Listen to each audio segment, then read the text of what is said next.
મધ્ય ગુજરાતના સૌથી વ્યસ્ત અને મોટા વડોદરાના રેલવે સ્ટેશન ખાતે આવન જાવન કરી રહેલા અનેક મુસાફરોની સુરક્ષા હવે ભગવાન ભરોસે છે એમ કહી શકાય। રેલવે સ્ટેશન ખાતે રેલવે પોલીસ વિભાગની ગંભીર બેદરકારીને કારણે આવનારા સમયમાં કોઈ મોટી દુર્ઘટના સર્જાય તો નવાય નહીં। હજારો મુસાફરોની અવરજવર સામે રેલવે પોલીસની ગંભીર બેદરકારી સામે આવી છે। રેલવે સ્ટેશનના પહેલા નંબરના પ્લેટફોર્મ પાસેથી મુસાફરોની એન્ટ્રી અને એક્ઝિટ બંને થાય છે।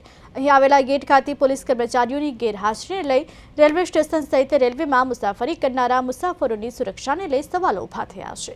મધ્ય ગુજરાતનું સૌથી મોટું રેલવે સ્ટેશન વડોદરા ખાતે આવેલું છે। આ રેલવે સ્ટેશન ખાતેથી હજારો લોકો રાજ્યના અનેક શહેરોમાં તેમજ પાડોશી રાજ્યોમાં ટ્રેનના માધ્યમથી મુસાફરી કરતા હોય છે, ત્યારે આ મુસાફરોની સુરક્ષા જાળવવા હવે માંગ કરાઈ।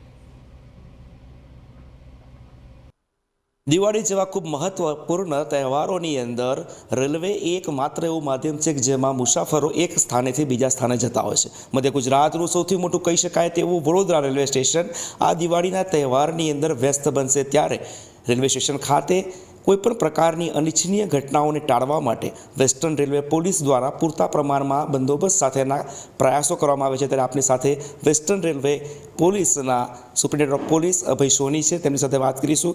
સર, તહેવાર આવી રહ્યા છે, ખાસ કરીને મુસાફરોની સુરક્ષાને લઈને રેલવે પોલીસ કેવી રીતે કામ કરશે અને શું પ્રકારના આયોજન કરવામાં આવ્યા છે? જે આવતા તહેવારોના લીધે જે ગુજરાત રાજ્યથી બહાર જનાર જે મુસાફરો છે એનો ખૂબ જ ભારે મૂવમેન્ટ ત્યાંથી રહેવાનો છે। દિવાળી અને છઠના સ્પેશિયલી ધ્યાનના લઈને અમે લોકોએ આયોજન કરવામાં આવેલું છે। રેલવે જોડે પણ સતત અમે સંપર્ક કરી રહ્યા છે, કેટલી ટ્રેનો કયા દિવસે ચાલનાર છે, કઈ સમય ચાલનાર છે, જેથી અમે ક્રાઉડને ઇઝીલી મેનેજ કરી શકીએ અને એમને વ્યવસ્થિત રીતે બેસાડીને એમને ગંતવ્ય સ્થાન ઉપર રવાના કરી શકીએ।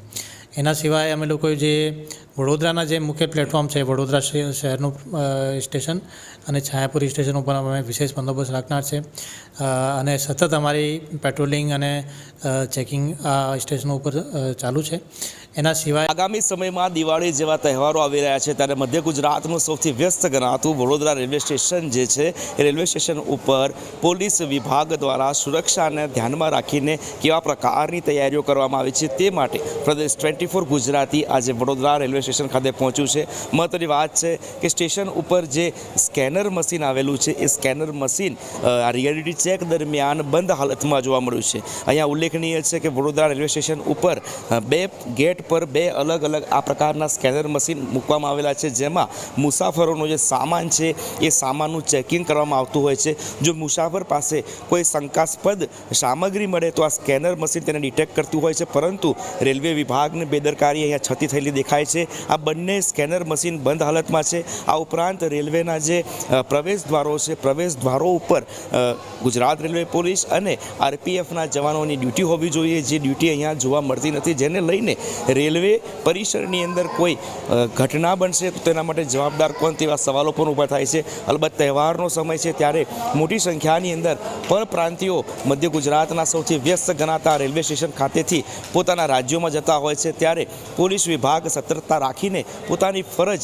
નિયમિત રીતે બજાવે તે હવે જરૂરી બન્યું છે। કેમેરા પર્સન નિકિત સોની સાથે તુષાર પટેલ, પ્રદેશ 24 ગુજરાતી, વડોદરા।